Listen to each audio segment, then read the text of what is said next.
Hi, guys, and welcome to the Gin and Tonic Show. We help Muslims and non Muslims to handle Islam in the 21st century. My name is Mustafa, and this is my co host in the nick of time. If you wish to talk about Islam, the ideology, you have come to the right place. We cover current Islamic news, Islamic scripture, some crazy comments, and a weekly topic about Islam to examine, critique, and analyze. If this is not enough Islam for you, please drop by our Discord to discuss any further questions about Islam. We condemn any form of discrimination, violence, misogyny, slavery. However, we do embrace free speech and criticism if it's factual and correct. Thank you for stopping by and enjoy the Gin and Tonic Show. Hello, everyone. Culture Ginny, I think you're on. Yeah. Yeah. Hello. How are you? I'm good. How are you? I'm doing well. Drastic measures. How are you? Yeah, I'm doing very well. Having a good evening. How are you guys doing? I'm doing absolutely great, and I'll try to be great throughout this topic, but it's a special one. Very special. So yeah, just to get started on this, I'm actually gonna share um an image. I think Smile actually put this up in our Discord. So Smile is a mod on our Discord channel. Please do join in, and the link will be in the chat somewhere. But this is a picture that was up there, and this is what actually inspired this. Along with that, I'm actually working on a project related to human trafficking, sex trafficking, and child marriages. So some of the research that I did for that as well will be presented. But yeah, just some thoughts that you guys had on this picture. Where is he from? Just a Yeah, question. that's Farid Responds, is it? Yeah, Faridovi, that's his Twitter. Uh, yeah, it's pretty disgusting, isn't it? Obviously, his view. Yeah. I don't really think there's much else you can say about it. He's essentially saying that as long as a parent agrees, it doesn't matter how old a child is, whether they, want to be raped by an adult. Yeah, it's pretty disgusting and makes Islam look terrible. Yeah, pimping my kid. Ugh. Yeah, and he doesn't understand what consent is, first of all, right? Because let me put this in It's for the a parents to give, and when you're a child, you can't give it yourself in that way. Yeah, he doesn't have a fundamental understanding of what consent is about when it comes to children. It's not like you are consenting for surgery to save the child's life or something. That's a completely different kind of category. This is about protecting a child from abuse. So you can't give parental consent for your child to be abused, and that's what this is. yeah, the best way I can explain it is, can you sign a mortgage on your child's name in a way that can potentially ruin their credit? They can either get an investment and be great, or they can ruin their credit and not get a loan for 14 years. There's both risks and positives. Would a group of parents be able to consent on behalf of a child to do that? No, they wouldn't. Same way. Considering Big, what your parliament were discussing before, I wouldn't be so sure. You yeah, live in well, the we're UK. talking. I'm living in Canada right now, right? All But right. yeah, it's All right. But in yeah, the UK, they were discussing something like that. I yeah. mean, But like the reason, go ahead, Trust. no, it's right. You go ahead. No, I was just gonna say, like, the reason why that's not moral is because the child cannot understand the pros and the cons. He cannot understand the risk of damaging your credit. You're not going to be able to get certain jobs. You're not going to be able to get a loan. You can't get credit cards for spending. You're limited on what you can buy. You can't get a house for rent. They don't know what these risks are. Same way they don't know the risks or consequences of having prepubescent sex damage to their body, the irreversible damage to their body, mental health problems, and such. We are going So to get hence, into Aisha right now, what, aren't we? And how she was so mature for her age, aren't we? yes. So that's actually the next thing I wanted to share. Let me just get that as well. So let me share screen here, Chrome tab. So share here. Let me uh, ask the question that was asked here for the answer of the scholars. Question. From my understanding, Islamic law states that if a girl passes puberty, she is allowed to be married, regardless of whether she is 9, 11, 15, etc. Does the law take into consideration her emotional and mental readiness to be married, despite this physical ability to be able to bear children? It disturbs me that young girls who pass puberty are automatically believed to be wholeheartedly ready for marriage and motherhood just because they are physically able to do so. Isn't it equally important that she is emotionally and mentally ready for this role? Also, does Islamic law state that if boys pass puberty, regardless of age, he is also allowed to be married? So, I just mean, briefly, if you guys can. yeah, I mean, I have to say, I am heartened by the fact that there is some Muslim out there who is, asking this question and saying that they're disturbed at the idea that just passing or starting puberty, which is more accurate, is enough for marriage and consummation. Because I think it does show, there are plenty of Muslims out there who do realize that this is a harmful practice. And what disturbs me is what answer we're going to get, which is obviously going to be horrific. Knowing this site as I do. What Farid said was that it cannot be child rape since there exists the consent of the parents in the marriage. Well, that's what Farid response was saying. I don't know what the answer is going to be on here, but it'll probably be something similar, I'm assuming. But Let's see. let's see, Nick. Tell us what's the answer.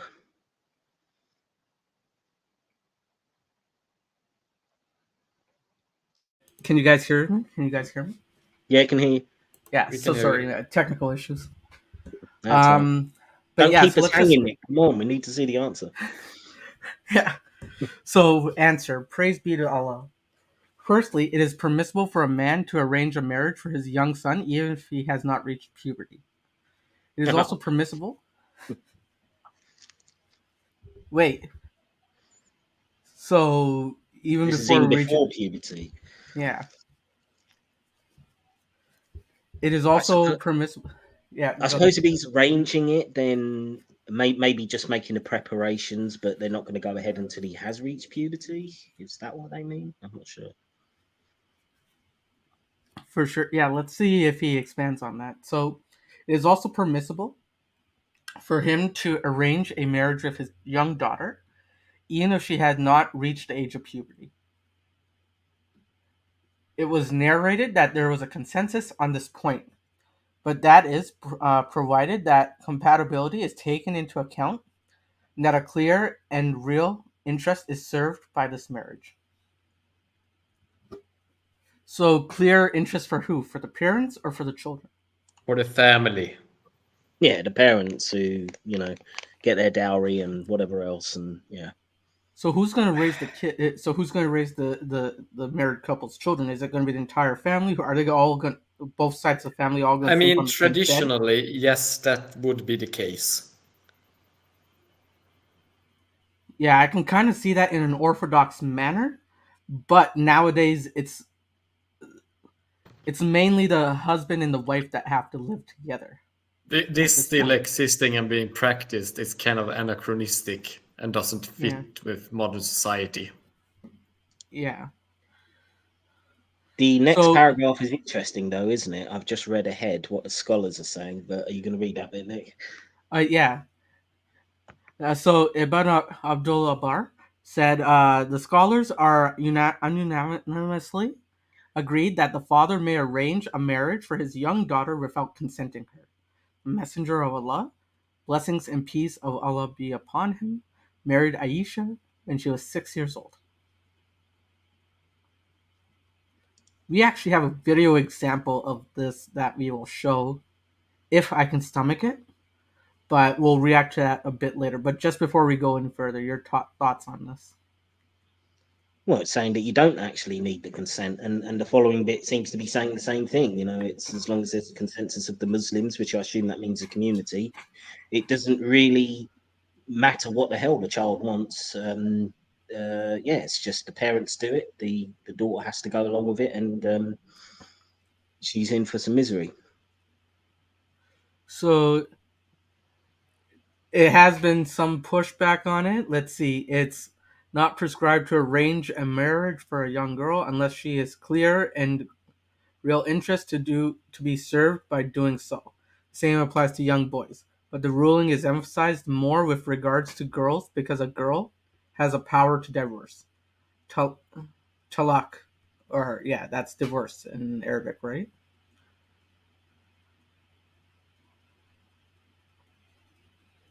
So, but would the girl be respected for divorcing, right? She's kind of in a vice if she's divorced, she's outcasted by her entire family. So it's either be outcasted or live with this person that she has no consent to marrying.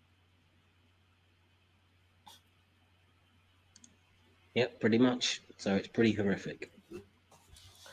All right, so it should be noted that Ashrafi and his companion said it is recommended for a father or grandfather to not to arrange a marriage for a virgin until she reaches the age of puberty, and he seeks her consent, lest she find herself trapped in a marriage that she resents.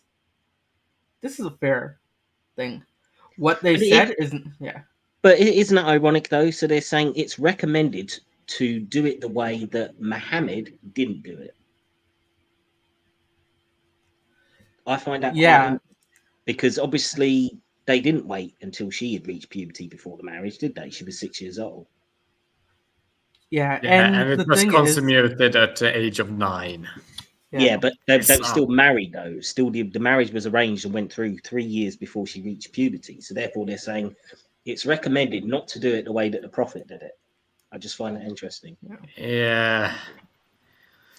and thinking clearly, I got to ask you this before. I assume you went through puberty. Was puberty a line that you just jumped over, like lifting 225 pounds on a deadlift?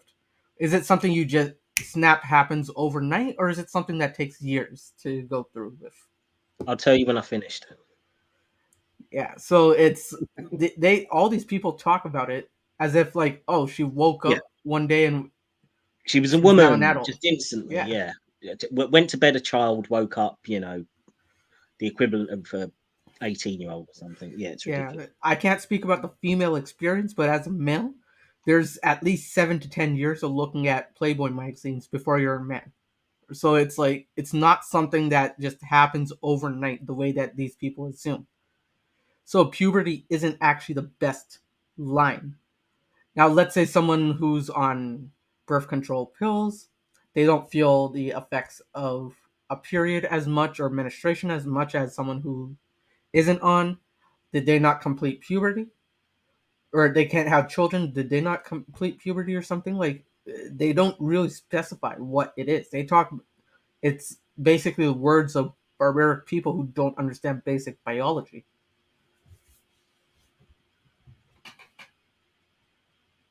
Sorry if that was a bit too harsh, but No, it's true. No, it's absolutely true. I mean, it's just it's putting out a mythology essentially that yeah, you're reaching this magical point. You turn from a child to a woman in an instant, and therefore you're ready for marriage, you're ready for sex, and yeah. it's used as a piss poor justification for abuse of a child, as far as I'm concerned. So yeah, I don't think they're being Yeah. harsh at all. And then you got to remember like the biology side of it as well. Like if this 9-year-old, a 9-year-old barely has the like the bone structure to play soccer, let alone like push another human out of them. I can only imagine the immense amount of pain that they might have from pushing a child out of them. like their pelvic bone must be damaged severely. I'm surprised like the death rate for people for child marriages for isn't a lot higher. Like I don't wish for death, but surprisingly, the medical care is really good that more damage hasn't been done. But like I feel so sad for that. Like the pain they must go through for having their bodies not completely ready yet for You an know, activity. I'm active on a lot of Muslim forums and some Discord servers, and I'm noticing something that is really strange. A lot of weeb anime pictures on the person portraits, and I'm beginning to wonder if all of those lolly pictures are due to some sort of no, I Fetish. don't even want. Yeah, I don't even want to think about this. Ugh. Uh, all right, yeah. Let's continue with it. So what they said is not contrary to the hadith of Aisha, because what they meant is that he should not have gave her in marriage before puberty, if there is no clear and real interest to be served by that for which there is the fear that it will be missed by delaying marriage, such as the story of Aisha. In that case, i.e., if there is a clear and real interest to be served, it is recommended not to miss the opportunity to marry that husband, because the father is enjoined to take care of the children's interests and not to neglect them. Is this true, Drastic? I wonder what exactly they mean about this clear and real interest in terms of Muhammad. I mean, are they talking about it is serving Allah's plan, or was there a particular reason that Muhammad need to marry her right then? It'd be interesting to know. Yeah, and this goes on and on about like all these scholars, but at this point I want to get into the video of it, right? Because like I think we have a pretty clear analysis of most people are saying that it's okay if the child's best interest is there, right? Yeah, even though Hello. they don't really go into particulars about what that interest is. I mean, maybe they did later on, but it all seems kind of vague at this point. Yeah, so we'll go back to it later if we have the time, but I have this video here. Now, before we Now move in a with it, distressing story. before we move forward, trigger warning. I nearly cried when I watched this video. I don't know about you guys. You guys got it too beforehand. But trigger warning, you're going to be seeing some nasty stuff. Yeah, so let me just play it. Let me just say stop when you want me to stop it. Out of Afghanistan, showing the harsh reality of the humanitarian crisis engulfing the country, especially post-Taliban rule. Desperate families so impoverished, they tell CNN they have no choice but to sell their young daughters into some twisted form. Yeah, so just as a summary, child marriages aren't only an Islamic thing. I know most cultures, a lot of cultures actually have them in poor areas. It's more of a class thing than it is a religious thing. Now, for me personally, I'm reaching out to this organization and working with them on a script for a short film regarding human and sex trafficking called Help, and I've talked to some victims with that who were rescued by that charity, and what you're about to see, it's not media, it's not morphed by the media here. It's very much real, and it's very much heart touching. Hey Moose, how are you? Hello, hello, hello, everyone. Everyone can hear me? Yeah, we can hear Yes. you. Nice to see you, Moose. Perfect. Thank you so much. Hi, guys. So, yeah, I'm guessing we're discussing the Afghan slave trade. Yes, so we're going to be watching a CNN video regarding, yeah. Yeah, you got good timing. We're just about to start, so Oh, perfect. Child Okay. marriage. Yippee. Oh, no. a Oh, real no. light-hearted topic tonight. Yeah. All right. Yeah, and Moose, I sent you this on WhatsApp as well, right? You Yes, probably saw it yes. beforehand. I think I was got about it. to laugh when you come in and you sounded so happy. Hello, guys. Yeah, and then it suddenly just dropped, like, because this is the reason I actually left the religion, was because of things like this. So yeah, this was a I can very imagine. yeah. We're about to ruin your Saturday night, so sit back Oh and no. relax. All right. I'm Right. prepared. All right, let me play it and tell me when to pause. Sure. Of marriage. In this exclusive report, CNN witnesses the tragic fate facing these helpless little girls in this culture where girls and women are too often treated horrifically. The parents gave us full access and permission to talk to the children and show their faces because they say they cannot change the practice themselves. CNN's Anna Corin reports. In this arid, desolate landscape, not a scrap of vegetation in sight, lies a makeshift camp for some of Afghanistan's internally displaced. Before we move further, Moose, I know that you deal with some stuff in work with people from this region or something. Do you have any particular stories related to this No, as no, well? I've mostly dealt with Palestine, that is, mostly. I am yet to encounter a refugee case from Afghanistan. Considering that the Canadian government actually has a big database for every country on the planet, like, not necessarily the most updated story, but they know what is happening in, let's just say, Afghanistan. They know what's happening in, what do you call it, Syria, Palestine. So they do have an updated database. But I've mostly dealt with cases from Jordan, Palestine, and Lebanon so far. So far, All I right. have not come across an Afghan refugee case just yet, but there are Afghan refugee cases that do happen with other, possibly other peers of mine. So, that has seen an increase over the recent years, ever Yeah. since the Taliban takeover. So there has been an increase. All right. Yeah. So I just want to make sure that you didn't have any stories that we could share before we went further. But yeah, let's continue. All right, let's continue. Yeah. Among its residents, 9-year-old Pawana.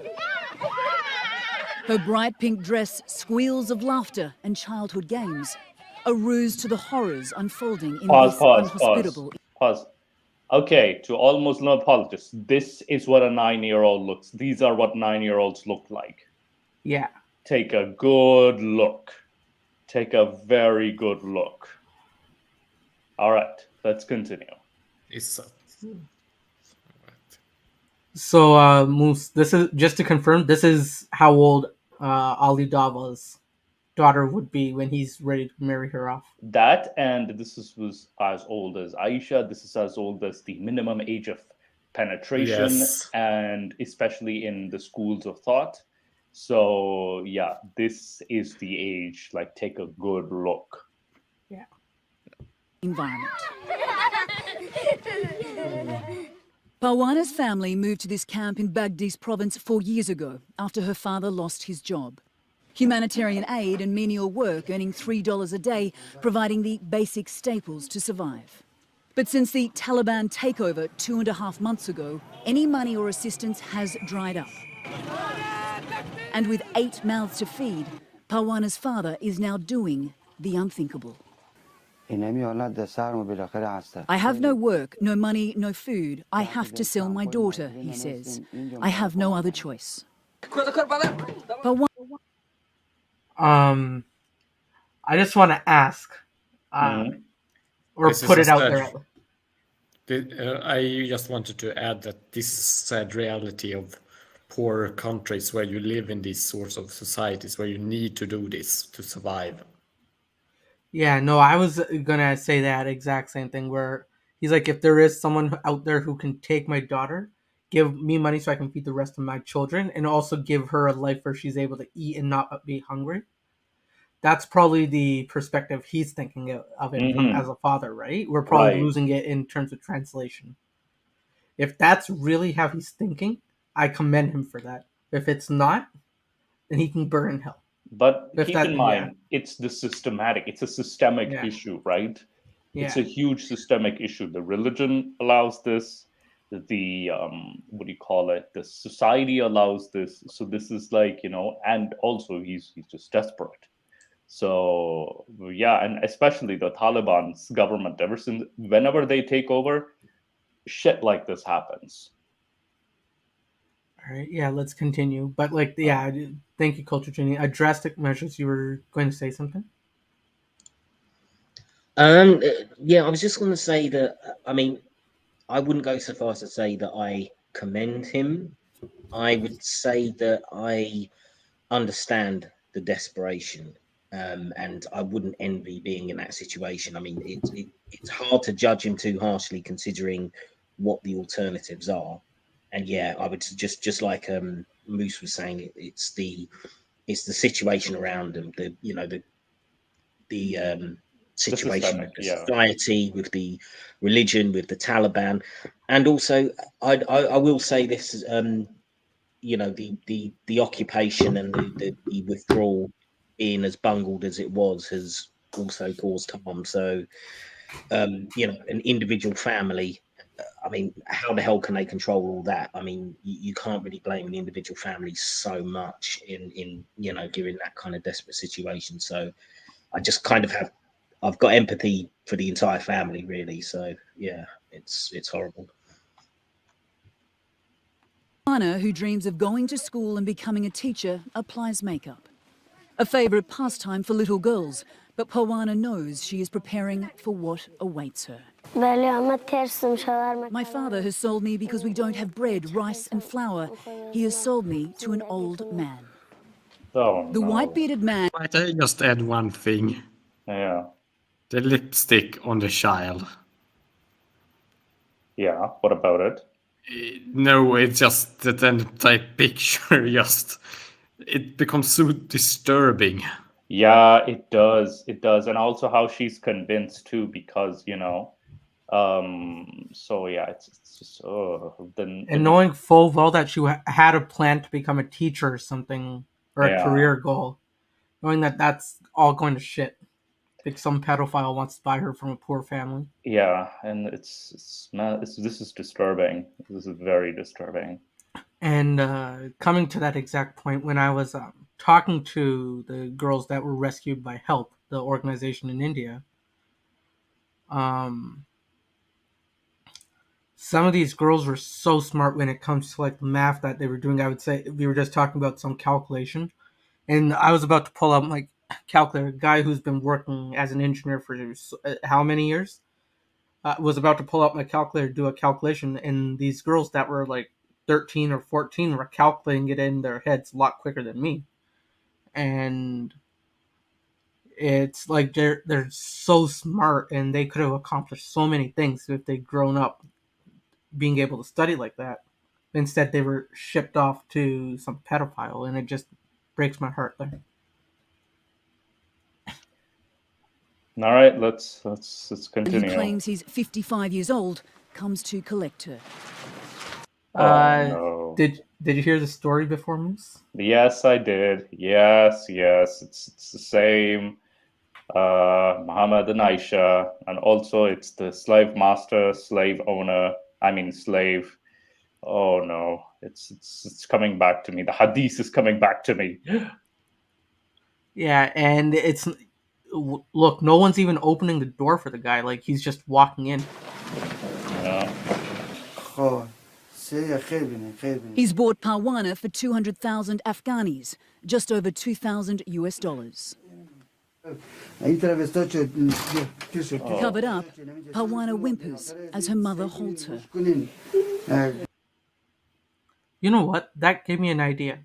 Yeah. I know we got a measly 6 viewers right now, but if $2,000 is what is getting these girls back from, like being held away from an education or something,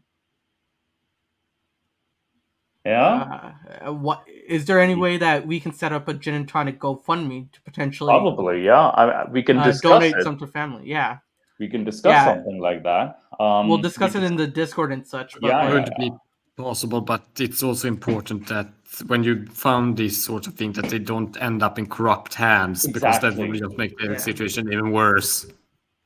Exactly. So we want to also do our homework, like, yeah, a we'll lot definitely more. have to do our homework, and I'll keep everyone posted about this because Yeah, $2,000 is a paycheck in the Western yeah. world. So if it's really like if that's it, that these families are so desperate that a weekly or a biweekly paycheck is what's taking them for like what's making them ship their daughter off some creep. Like, look at this guy, look at this creep.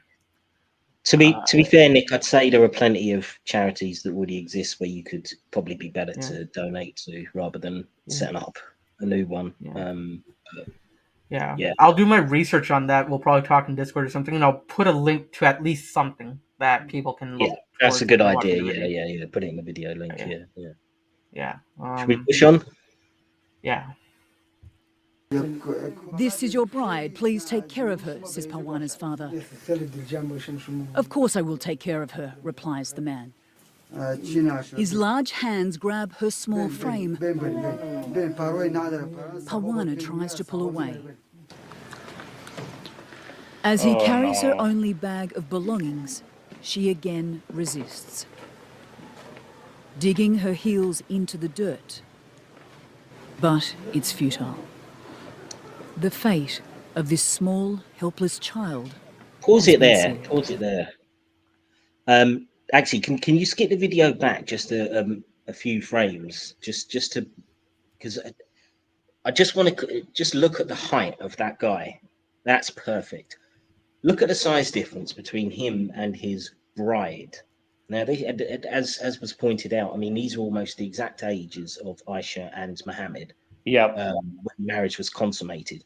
Now, I want any Muslim who happens to watch this and have a look at just the physical body size difference between that 55-year-old man and that 9-year-old girl, and then say to me that there is nothing wrong with child marriage and there's nothing wrong with what Muhammad did. I mean, just on your gut instinct looking at that surely must tell you something is wrong there. And if it doesn't, I just think there's something wrong with you.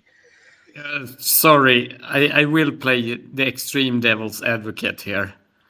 Not defending this shit, because this is effed up. But I will say that still, Muhammad lived in an entirely different time.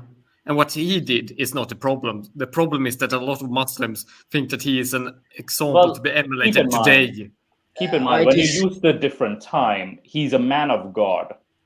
When you claim to be a man of God, when you claim to be a prophet, that was what I meant with being that should be emulated today. Okay, but the problem with that argument is that would be fine if they was arguing from that relative morality point of view. No, I'm not arguing from it. What I'm saying is the problem is that we usually say that, but we are not attacking you. We are attacking, this idea, but it's not. But the problem here is you. If you believe that this is good, that this is fine, that this should be done today, then you are the problem. Yeah, but also what I'm saying is there is a problem with Muhammad doing it in the fact that they say that this is the man who is the best moral example of mankind for all time. So this is the problem. You can't do this.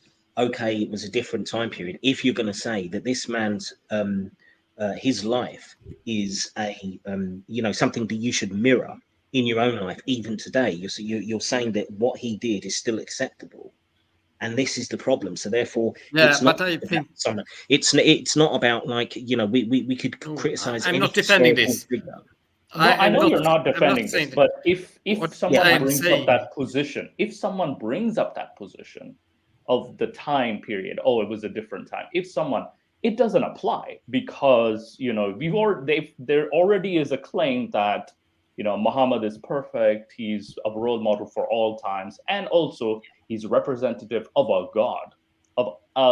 Wouldn't this god know better?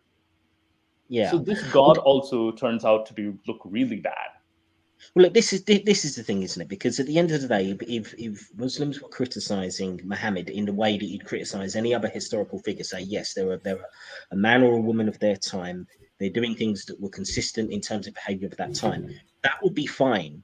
If you could then say, therefore, if he was in the modern world, this would be a criminal act. But they won't go that far. They won't say that, because then they'll transplant it and say, no, Muhammad, he was incapable of committing any kind of sin because he was a prophet, except for the most minor of sins, which are, he put the wrong hat on one day or something, something completely trivial. So therefore, it is a problem because they're not looking at him as they would any other historical figure. Therefore, you do have to judge it from today's morality because they're saying this is for all time. So you can't play devil's advocate in the world. I disagree with. I'm not.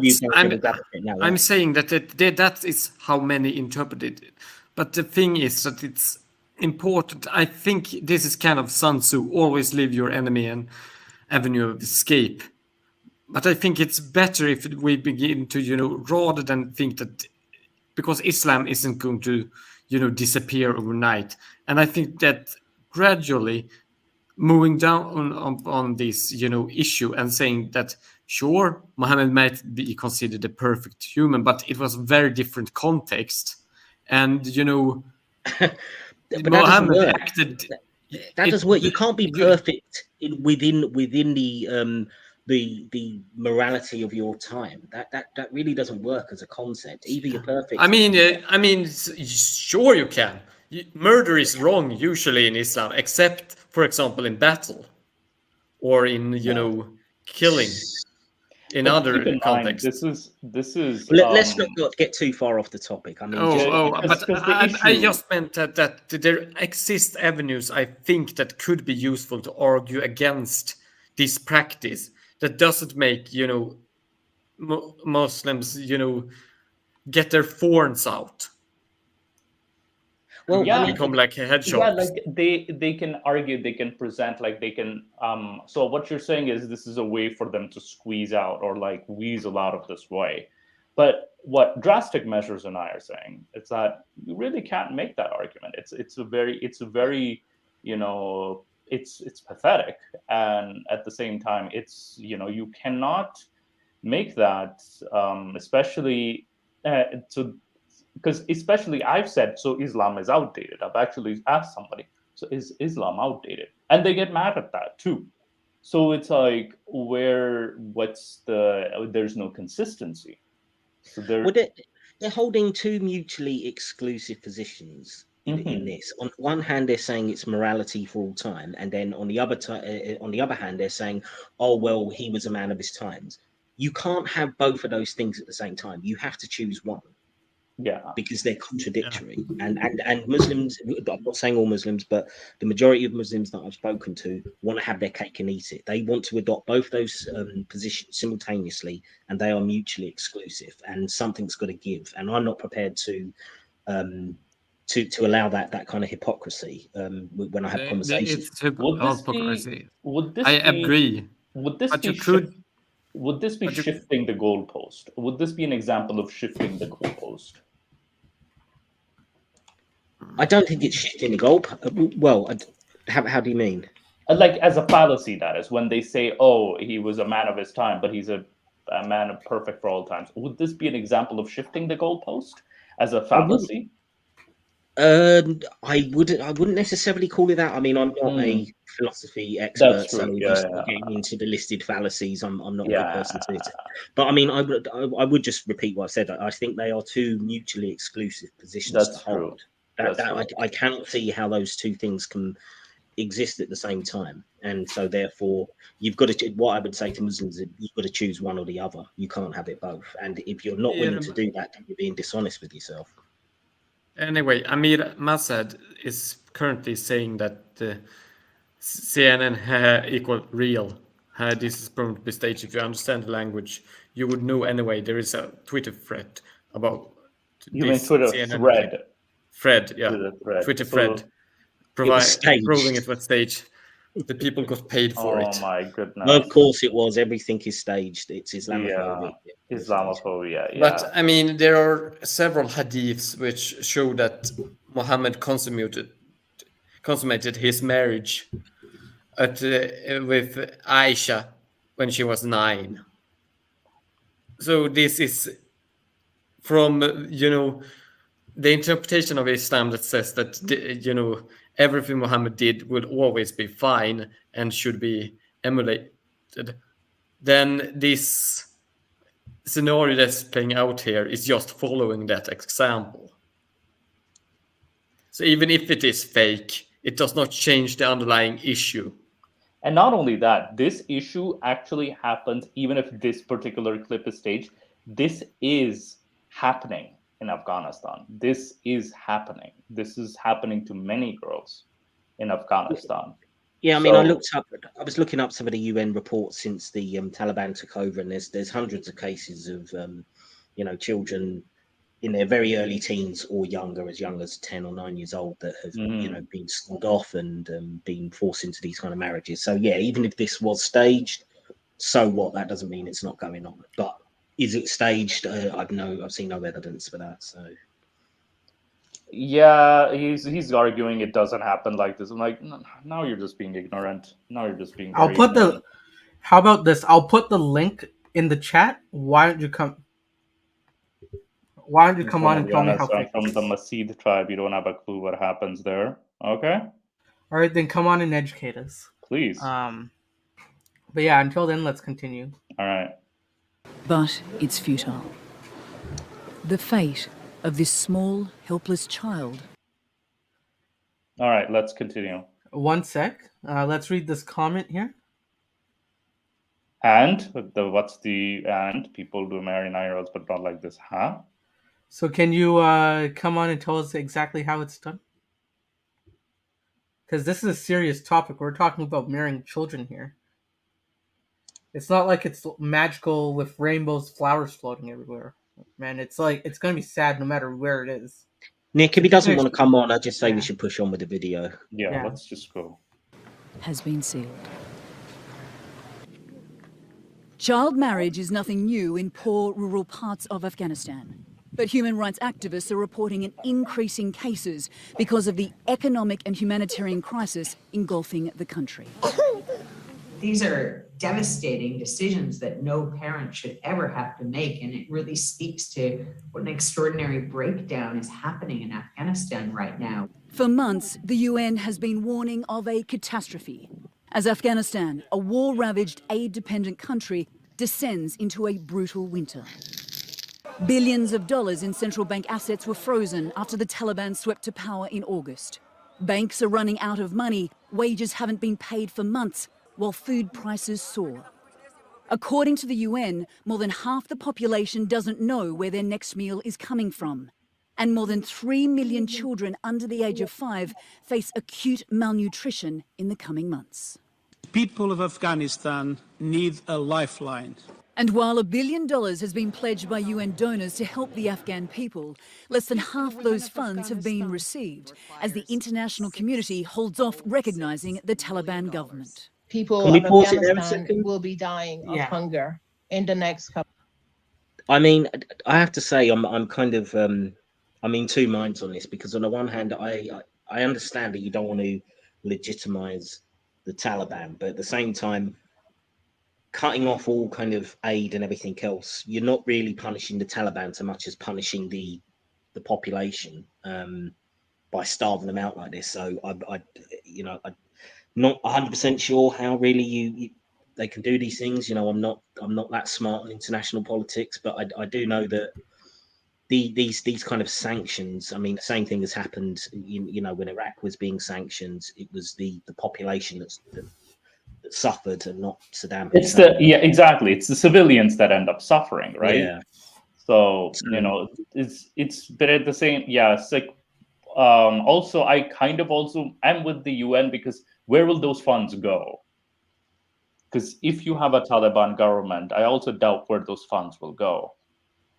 True, but I mean, you can look at it, and there's an obvious drop in the economic status of most people in the country, and you can't put that all on the Taliban. That is also down to the economic freeze out, and and the way it was bungled, the withdrawal and the occupation itself to begin with. And again, I'm not defending the Taliban, but I mean, we can't deny the Western interference that has still had, it still does have a terrible impact for the ordinary people. So I've definitely got empathy for your average Afghan who's suffering there, and you can't put all of that on the Taliban, in my opinion, anyway.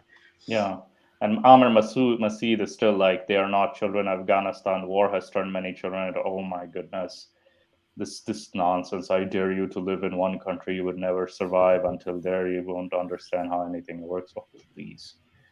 It's just one of those, like, oh, you don't know, you're not living there comments. I've seen billions of these comments. It's like, oh, you're not living there, therefore you can't understand the reality of the situation. Type of people. That is why I'm saying that it's not that I'm not putting 100% of the blame on the father, right? I made that very clear before. And not only that, and it's just that your children are still considered property, and they're still children. Doesn't change them. That it doesn't automatically make them grow pubic hair and breasts and whatnot. They're still children. Even psychologically, they're still children. They don't mature really fast. It traumatizes them. So, and it's just, let's continue with the video. Couple of months, and not just a few. This is just making people more and more vulnerable, and we cannot accept that. Sentiments shared by the Taliban. We are asking aid agencies to come back to Afghanistan and help these poor people. Otherwise, the crisis will worsen. For this family in neighboring... So just to confirm, that was a Taliban representative? Yep. Right. Well, I mean, I have to say, I mean, for him to come out and say that, I have no sympathy for him personally, but if you can work out some deal where you can get aid agencies in there and the Taliban will not interfere and they can actually administer healthcare and provide food, it is an option that should be explored for the sake of for the population.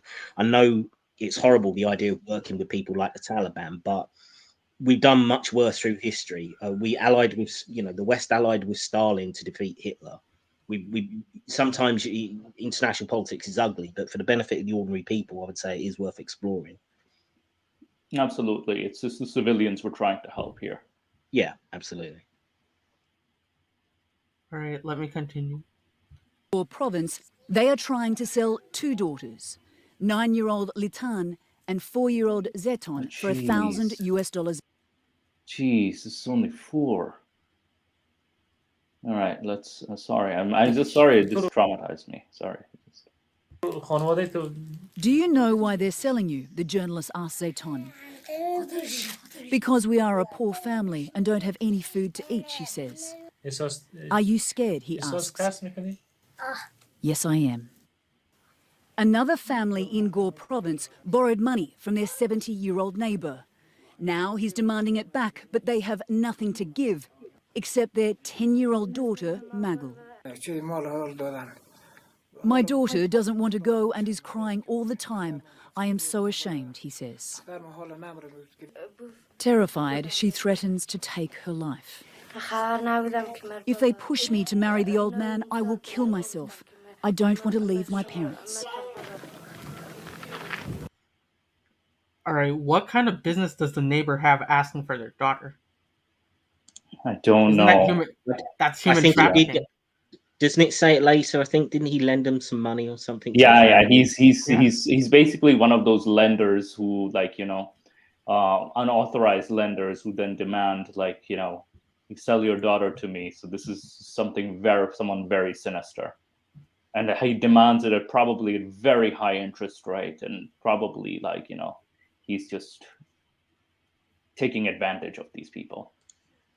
I just wanted to respond to something that Doorknob had said in the chat. He's saying, would this exist in a society about Islam? Is there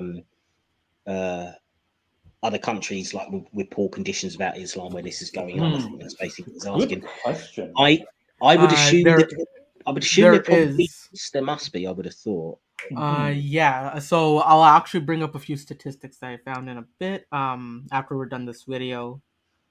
But yeah, it's like I mentioned beginning. Like I don't want to say this is completely, as much as in Islam there's verses that encourage this. I'd say this is a class issue more than a religion issue. I'd say the religion I doesn't agree. help, but yeah, I could definitely think that there will be non-Muslims who, if they're in the same kind of poverty-stricken situation, they would be tempted to do the same thing. And also the very fact that child marriages would have gone up, the more poor that Afghans become, that shows that it is massively influenced by economics. Yeah. All right. And So let me. not just the religion, you know. I think it's a Yeah. factor, but it's not the overriding one. Yeah. Yeah. This is also a good question here. Did the neighbor ask for a child, or did the father offer her up? I think later in the video, the neighbor does actually ask, but Yeah. I could be wrong. But it will show it in a minute, won't it, on the video? Yeah. No, he does demand, like, you know, I'll give your daughter to. He does. All right. Let me play it. Days later, she discovers the sale has been finalized. Another Afghan child sold into a life of misery.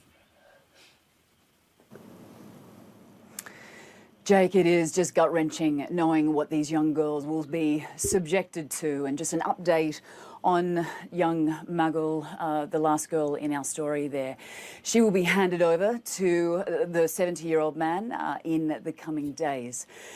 Jesus fuck. 70-year-old man with a 10-year-old girl? Yeah, it gets worse. It keeps getting worse. And this situation, there was a time that I think it's still, this happens, weirdly enough, it happens in Pakistan too, in some of the rural parts here as well. And well, not that I'm in Pakistan anymore, but this happens in Pakistan as well. And given that at least Pakistan doesn't have the same situation as Afghanistan, yet it still happens. So, you know, it's so there is this there's definitely a class thing, but also there's that religion doesn't help. Yeah, no, just for people to understand. We're not putting the blame on Islam. It is a factor, yes, but it's not the overriding factor, because it's not at least stopping them from doing this. And not only that, we are saying that this is a class issue. This is an economics. We just said that. I don't know why you're, you know, getting your, what do you call it? I don't know why you're getting this knee-jerk reaction. I think he's either not listening or he's probably trolling. Probably. We made it clear that economics is a huge factor in this. Yeah, it's and this has happened in non-Muslim situations. Yes. Too, so this was the norm historically outside of Islam as well. Exactly. So this, but let's continue. It's just a tragic fate that awaits this young girl. Now, if the aid situation is not addressed urgently, the UN projects, Jake, that by... Brother, I'm a former Freemason. Freemasons don't do anything except socialize. Sorry to tell you. I'm a former Freemason. It's the lizard people running the world, yeah. Yeah, it's so there's no such, Freemasons are not, you know, they're just a fraternity. They're just frat boys. There's nothing happening there. All right, let's continue. The middle of next year, 97% of Afghans will be living below the poverty line, not meaning that hunger and starvation will be facing these people alone, but that other girls will end up like Magul and Parwana. Jake. Yeah, there's such a horrible story. It's so tough to watch. You know that this happened, this tradition, this awful thing was predated the Taliban taking over again. But how has the Taliban takeover in Afghanistan earlier this year made it worse? How has it exacerbated this problem of families selling their daughters? Look, Absolutely. You're absolutely right. This has been around for forever. However, from the local journalists that we've been speaking to and working with, they say that once upon a time it was behind closed doors. Now it is out in the open.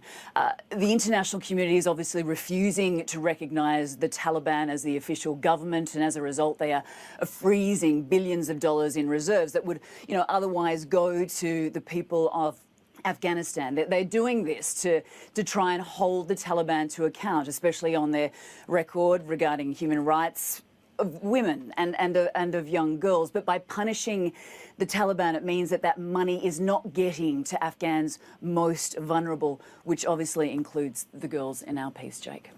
Really tough to watch. Anna Corin, thank you so much for that important story.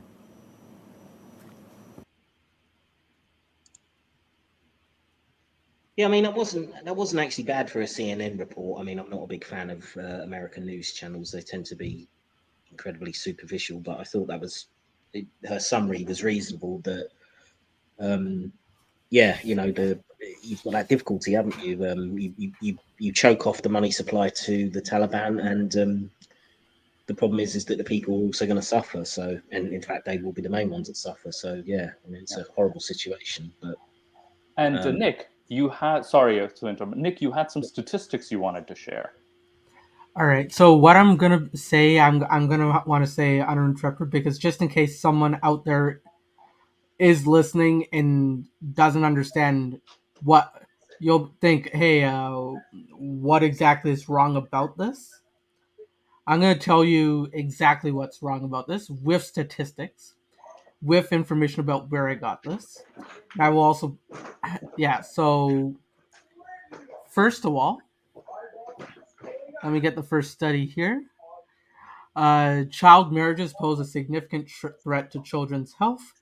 In the United States, those who married as a child face an increased risk of serious health conditions, including cancer, heart disease, diabetes, and strokes. Child marriage is also associated with higher rates of sexually transmitted infections, maternal and infant mortality, and premature births. And then you stated United States. Yes, this was specifically done in the United States. Right. Yeah. But there's also another statistic here done on 18,000 women in this NESARC study.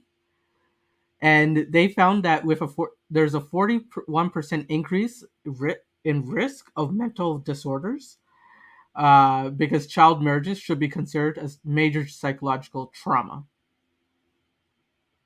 And this makes it very interesting because this does indeed lead to trauma. It is a traumatic experience.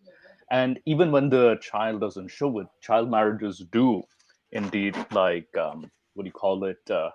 are very, traumatic experiences because, you're separated from your parents.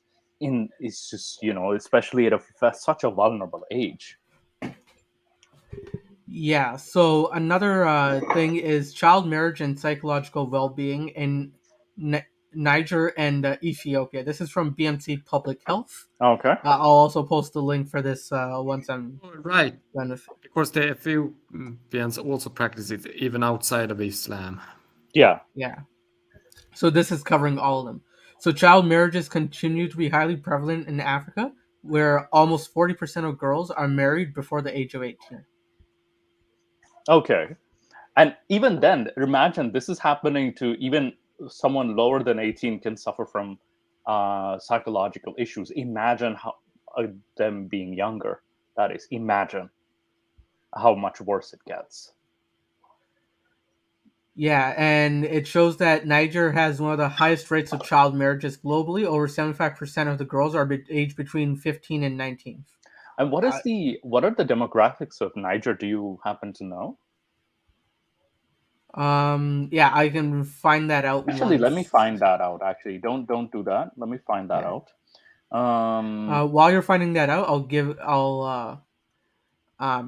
you a small. According to 2012 Niger Demographic and Health Survey, so DHS, 77% of women aged 25 to 49 were married by the age of 18, with the median age of the first marriage being 15.7. All right. So here's according to the Ministry of Interior, the population is 98% Muslim, with a vast majority being Sunni. So only 1% are Shia Muslims. That is 98%, and 1% are Shia, and the rest of the 98%, only 1%, which would be 9.8%, would be Shia. Well, actually 0.98%. But anyway, Roman Catholics and Protestants are less than 2% of the population. Yeah. And then, so just to confirm again, in this place, it's predominantly Muslim. It's 77% of women aged 25 to 49 were married by the age of 18, with the first marriage being a median age of 15.7 years. And that's the median age. This is the middle value. Median is 15. So, which means that half of them were married before 15. Yeah. And then Ethiopia, too, has a historically high rate of child marriages, particularly in areas of Amhara, where the child marriage rate has recently, as a decade ago, rivaled that of Niger. So in 2016, Ethiopia DHS data showed 58% of women aged 25 to 49 were married by 18 years old, with the median age of first marriage being 17 years. And it's they have a large Muslim population, but it's predominantly Orthodox Christian. But with Niger and with Ethiopia, what was the region that you said? It's Amhara. Amhara region, so because it would make it. Sorry if there's noise by Amhara region, religion, because that would actually, make. Yeah, so this region is predominantly, what do you call it? Ethiopian Orthodox. So this is what it is the capital region. Yes. So Amhara region is 18 million, and the majority religion is Ethiopian Orthodox. So yes, yeah, right. yeah. Another Abrahamic faith. So let me shout out a few more statistics as well. It's so in Nigeria, the percentage of marriages at 12 or before is 5.24%. At 13, it's 5.95. At 14, it's 13%. Right. Married at 15, it's 30% approx. And it goes on. So like most of the marriages are happening at around 15. Yeah, and 15 under, is just the median age, that is. Yeah. And I'm guessing this was Nigeria, correct? Like this statistic? This is Niger. Niger, And okay. Yeah. So the samples that were taken is 2,764 women in Niger were studied. Okay. And in Ethiopia, it was 4,149 women that were studied. Interesting. Yeah. So we've got some pretty big sample sizes here. Yeah. So I'll put this link in the chat here for people to go over. The studies, right? Yeah. Yeah. So here's a good question for us to probably discuss, but let's drastic measures in culture. Jenny, do you have anything to say on what we just heard? I actually thought that it was kind of, I don't know if Amir Masid was, just a troll or something, but, I actually think that we could have maybe, I tried to respond to him in the chat, but I think that maybe it would have been better to actually just discuss the hadiths where this is actually. No, don't worry, Cultured, because keep in mind, we've discussed that many times, and on top of that, we did state that this was due to economic situations. Plus, he was responding to me saying, I'm a former Freemason, and then he's making assumptions about Freemasons, which means he's a conspiracy theorist. Yeah, so but if you're a conspiracy theorist, then yeah, you're going to be like, oh, you're being ruled by Freemasons. Like, oh no, this person believes in that nonsense. Yeah, And but still, I rather would have had him, still be here, because even if a person believes in nonsense, I rather want him to listen to me than not. yeah, now keep in mind, we offered him to come on here. Yeah, Nick yeah, just sure you posted a did. link. Nick posted a link. We offered him to come on here. If he wasn't listening to that, that's on him. We cannot go after every single troll, and we don't necessarily want trolls to affect, the what do you call it? What we're discussing today. So yeah, it's so culture. Don't feel bad. I know you feel bad, but don't worry. Hunter has an interesting question. Yes. And I can answer that it is actually, to a certain degree, determined by our cultural values. In that, we live in the modern Western world, which has developed certain ideas about marriage and when it's okay and not. But there is also economical factors that determine these values, as there is a reason why child marriage has been much more common in the past, when it was better to marry off a girl young in order to keep family clan ties, and to keep at least the family fed. And then there is also the fact that you have also physical reasons when a marriage should happen, but those have been secondary to the other reasons that I've mentioned.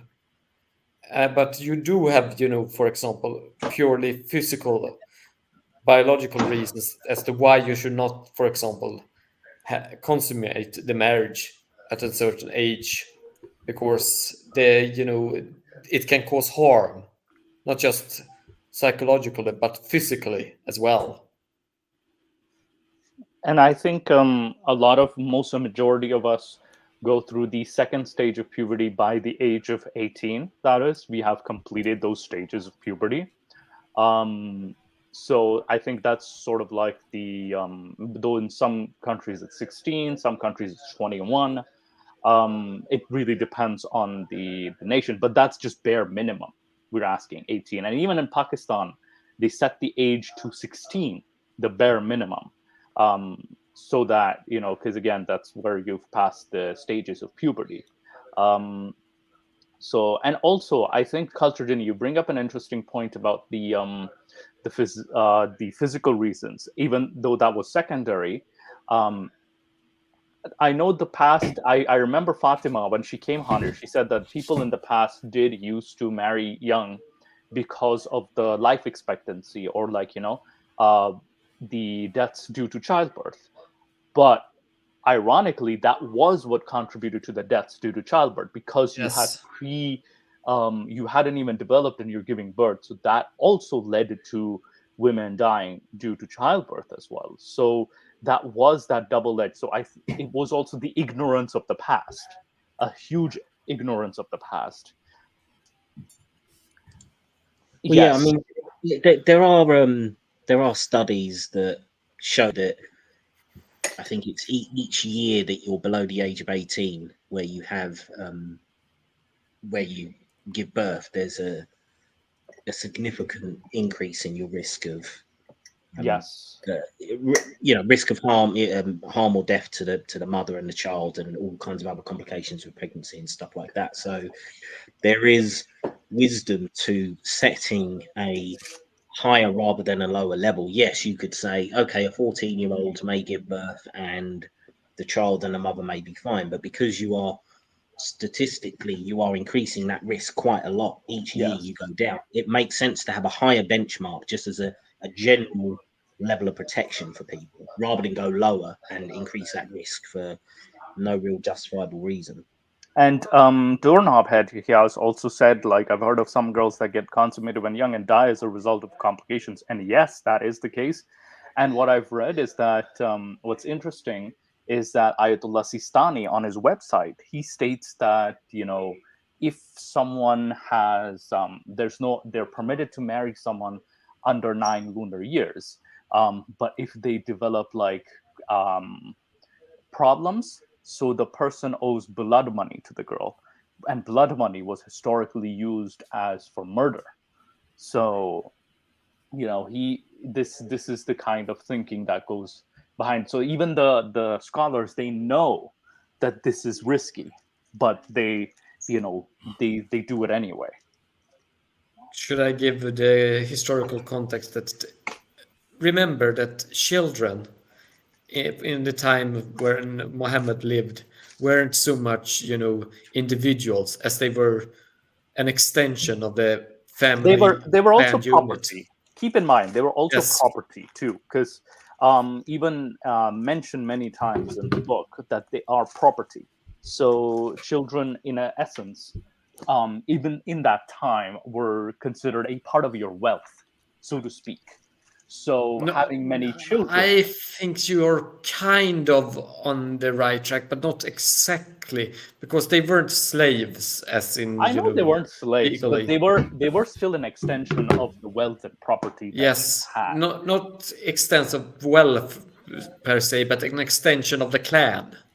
Clan, yes, but also, like, keep in mind the Quran has used them as equivalent to wealth as well too. I don't remember which verses, but it has used like your wealth and your children.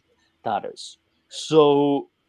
So this means that they were used in the same They're a similar resource. category. Yeah, they Yes, were a they're a resource. resource for the Yes, clan or yes. the family. The family, even the head of the family, even the father or the grandfather, for example, too, of the clan. Because even Abdul Muttalib, I think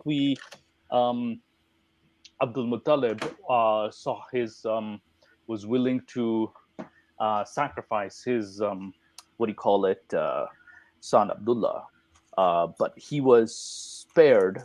Abdullah was spared because of the exchange in exchange for 100 camels. That is, so there's that famous story in the Sirah. Yes, they asked the oracle about it, and Oh, this was this very interesting story, though. I think we discussed it in the last video. yes, we did. Yeah. But yeah, Drastic, you had something else to say? No, I'm just listening. All right. I think, Nick, you had another study or any other things that you wanted to discuss? From my end, I don't think I can do much more. This is really getting to me. All right. Yeah, just as someone who's an older brother, and yeah, I can't believe people would do something like that. I can't believe they would buy people. But yeah. Yeah, I know. It just gets disturbing. It's on the disturbing side of things. Right now, let me This quickly. is somehow even more disturbing than the topic we had just last time. And that was arguably worse, but at least it's not practiced like this. What was the topic we discussed? Child sacrifice, right? Child sacrifice, child Yeah, murder. child murder. Mm-hmm. I'm thinking. Sorry, I have a fan with my mouth. My apologies. What is the date today? It's the 30th of July. No, Islamic date today, Islamic calendar, according to the Islamic calendar. So I wanted to do, because we have the Islamic. It's the 2nd of Muharram. Is it the 2nd of Muharram already? Yes. So I wanted to do a topic, maybe midweek. Actually, 1st of Zulhajj, 8th of day of Arafah is 8th of July. Come on. And even these Islamic relief websites just run so slow and so many ads. But yeah, I think either the 1st or the 2nd of Muharram. So I did wanted to do something on Muharram, that is. Maybe possibly earlier next week. Possibly I might do earlier because I am going on a journey to another city. I might schedule a gin and tonic show. Possibly I'm thinking a Thursday or a Friday, or Wednesday, Thursday, most likely. And I think, Nick, you can take over on Saturday too. So I might do something on Muharram, that is, its origins, for next week. And is there anything else that you guys would love to discuss for today? I think we've done the child marriage and Afghanistan thing pretty thoroughly. Yeah. I And to be didn't know. clear, I don't support child marriage anyway. I just try to give it context.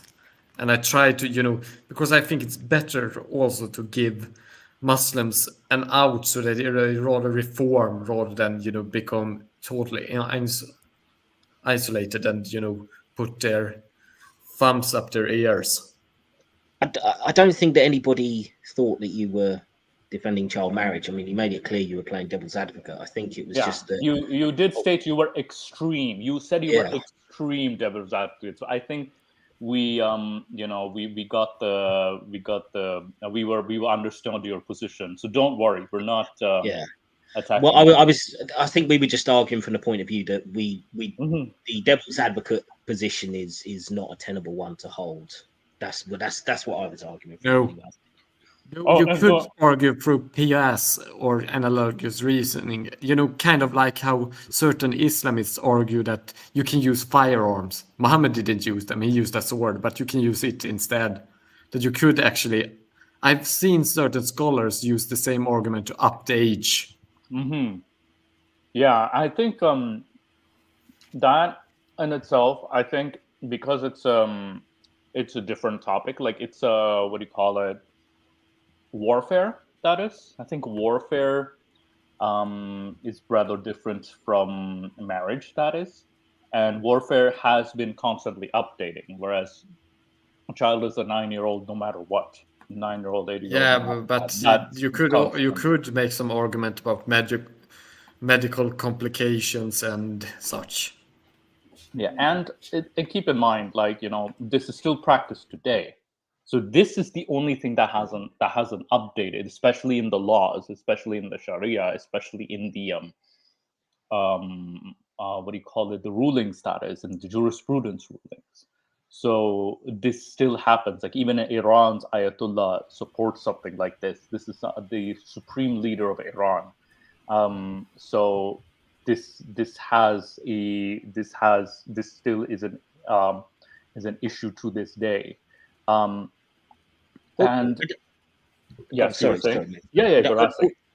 I was just going to say you could do a little thought experiment to confirm why it is a problem. If Aisha, if the Hadith said that Aisha was 16, and all of the Hadith said that, and the Quran said you shouldn't get married until you're at least 16, does anyone think that we would have a single Muslim on this earth who would be trying to defend child marriage or trying to defend Muhammad's actions, even if they wouldn't do it themselves? Would it be an issue at all? Of course it wouldn't. I can't, so therefore... No, it would not have been an Islamic issue, but it would have still have been an issue due to other factors. But this is... but you would not have people defending child marriage in the Islamic community on religious grounds. Of course, yes, child marriage would exist as a general social problem, or child abuse, etc. Not necessarily child marriage, but child abuse certainly. But this is the point. It does matter what these books say in terms of what is being defended in today's world, and this is the problem. And this is why I'm really reluctant to play this game of kind of devil's advocate, because I think you can't give an out on this. There has to be some lines drawn in the sand and just yes, no, I agree. But yes, it's just my opinion on it. Yeah, and also on a side note, yes, the ads, it just wasn't. I was trying to roll down the page, it wasn't moving. So it happens on Christian websites. Yeah, so these heavy ads, it's a very big red flag on that website. So I think I should find another better website. But I hope your internet security is up to date. I'll have to update all my internet security and everything. Have you known about VPN or no? NordVPN sponsor this video. Oh no! They haven't even given us any money, so I'm not gonna plug them in. But I'll definitely plug in like Drastic and Jenny's channels respectively, not because they paid us money, but because we are a free speech platform, and definitely check out their work. I think we should be ending the video early then today. Yeah, Oh, no, I yeah. generally want to go to 2 hours, but like this particular episode, just looking at the Yeah. statistics, that video, it kind of bummed me out. Nick, Yeah. Nick, did you not have an Ali Dawa video that you wanted to review? A quick one. I thought it might be more light-hearted, or is it? Have we gone past that point?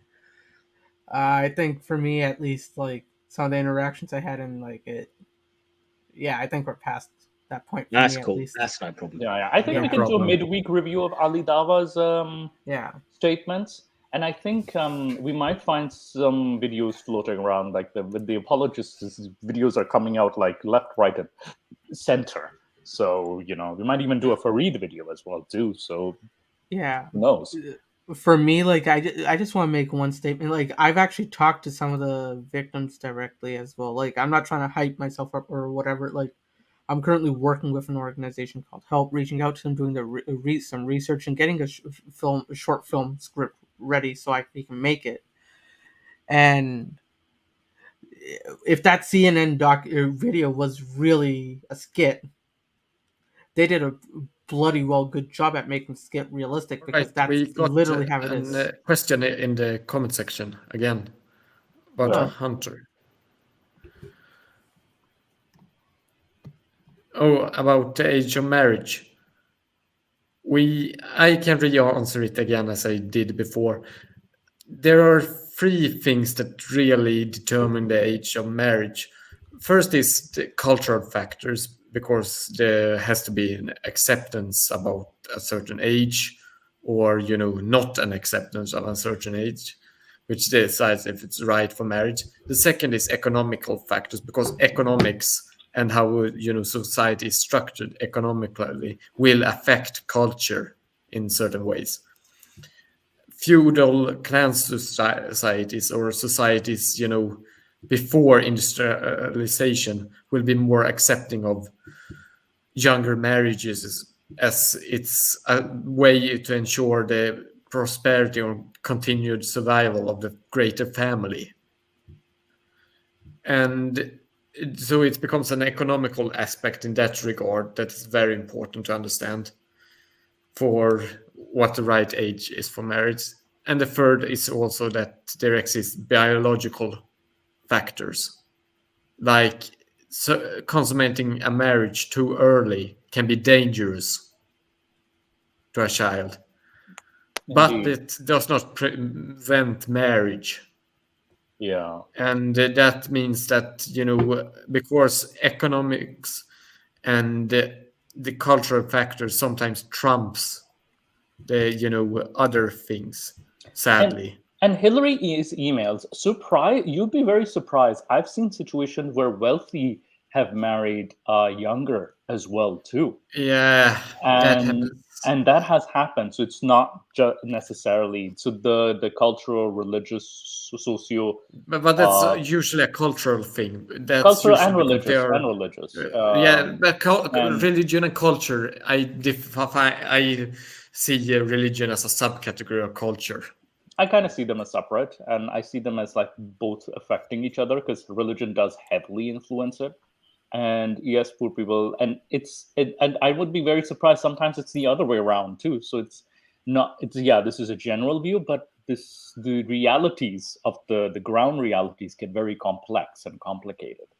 And so the religion is a big factor. And also, we just saw that there was not just Islamic, but also Christian nations as well too have participated in stuff like this. The thing is that the problems with, for example, just outright demanding these countries to ban child marriage is that then you can create situations which might be even worse. I disagree. Because it's now because it would prevent, at least, from them for selling children, that is. And but the problem is that then you will have often children will become even heavier burdens upon the families, and that might cause not just problems for the family, but for ultimately the children as well. I think that's where the you can kind of You encourage, on top of that, it's just not just that. You also encourage, girls going to schools, girls getting an Yeah, education, you must girls getting a career. That is, getting a yes. career, opening career opportunities, and even providing welfare to the families as well. To I think in a certain Compensation. compensation for having as many children. That is, this is compensation for you because will take care of your expenses, and have some programs like this so they can apply. So there's not just one aspect. You have to do multiple things to Or compensation for sending their children to education. exactly to Because you education, or need even having you, children too, because you want to have also the bare minimum plus, like you said, sending them to school as well. And yeah, I think in Canada, Nick, we have this the program where the many children you have, like you do get like a monthly allowance status per child. Yeah. So this helps a lot of families to have ends meet, that is, and they have to apply for this program. there So is also the fact is that child marriages are a project of culture, religion, and economics, economics, yes. and you need to have economical structures that incentivize people not doing child marriage, or that makes it possible to not do it. Yeah, that, and also you want to also raise the issue as well, because I know it's not going to completely go away despite those factors, because there will be some nut jobs who will try to do something like this, and you will still have nut jobs. So we also want to make law and order regulations, that is, and also have programs available for the weakest of society, have programs available so that they can like have food programs, have what do you call it, Yeah. job Well, opportunities and yeah, I whatnot. actually used one of those when I was younger. It's we had a bit of time, Hmm. and there was an available program where for $2, I would be given like a great breakfast cereal, fresh made pancakes and such. Yes, yes, and we've what do you call it? This is indeed possible, economically speaking, very, very, very possible. The problem with the child marriage is that because it's pervasive in even wealthier societies, that's where it's like, okay, we need to also tackle this from a religious, social perspective as well too. So Yeah, in we have to do that both. case, you should use legal means. But Yes. I'm more thinking about the third world and the more The third poorer world, yeah, countries. and context, yes. If in place like Afghanistan, we need to have programs set. We need to, um, what do you call it? And Hillary's emails. I think the general, like we've kind of come up. I think drastic measures also mentioned that the age for safety, Uh, we've come up with, normally it ranges between 18 to yeah. 20, 21. Let's give an exact number because, like, according to research I put up in the link that Hmm. I put, the BMC, Yeah. the various scientists came together and they found like the median age for the minimum age that you should have before marriage, like a minimum age of where you're fully developed. Hmm. They said that 18 to 19 should be the minimum age because that's when, on average, women are at the peak of the development physically. In Okay. my country, Yeah. you can actually be 15 and get kids Mm, yeah, even and though have kids. Yeah, I mean the legal age is 16 in the UK for sex. by So yeah, But it's that's the middle teens. There is, a drastic drop off of the risk for the, yeah, other exactly. in the middle Exactly. teens. Yeah, the difference between 18 and 16 is markedly smaller than the difference between, say, 16 and 14 and 14 and 12. It becomes much, much worse. Yeah. yeah, and Yeah. Hillary, you said illegal age used to be 12 in Mexico. Damn, that's very, very small, and 13 in Spain, and 12. Yeah, I've seen these studies too in like other countries as well. It was 12 for a while. I think it was 14 in some states. It was Yes, 14 for a it's. while. I'm not 100% sure because I'm not very familiar with US law, even though they're But right at least below you need us. to enter the teens before Yeah. we can talk about safe. Yeah, or yeah. safer. And But also, 18 is the safest. 18 to 19 is the safest age. Yes. That's what I always read was around the 18 mark was considered pretty safe. But I mean, let's be clear as well. Even where you do have some of these outliers that drop to maybe 14 or 13, there's still a huge jump between that and 9, because Yes. this is where you're going so out of bounds of the realm of reasonable in terms of what risk you're willing to impose on that child. And I've stated it to many apologists too. Like, there's a big difference between 14 to 15 and 9, and even 6 as well too, because even 6 and younger, this is accepted age of marriage. So this is very young. This is like a 6 to 9 year like 10, a decade of a difference, half a decade to a decade of a difference. And this development is drastic development, a drastic difference. So well, again, you only have to look again. Just think of that image of that Mhm. CNN video with the 55-year-old man walking off with the 9-year-old who's less than half of his height. I mean, yeah, we even stated that this is what 9-year-olds look like when we paused the video. I was glad you did that, Moose, because I mean, I was trying to re-emphasize that point but it was good that you put that emphasis right from the beginning, because this is it, isn't it? This is the reality that some people are arguing when they're arguing for this 9-year-old stuff. It's like, look at these kids. Don't tell me these are adults. They're mature enough to go through this experience. They're just not. Yeah. But anyway, I think Nick, anybody else has some final words before we head off the air?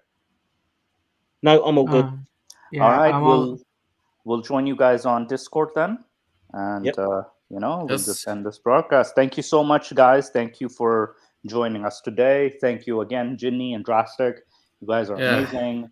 Thank you. Also, people follow their channels too. They have some amazing content as well. Yeah, I would love you you to watch my content and to subscribe.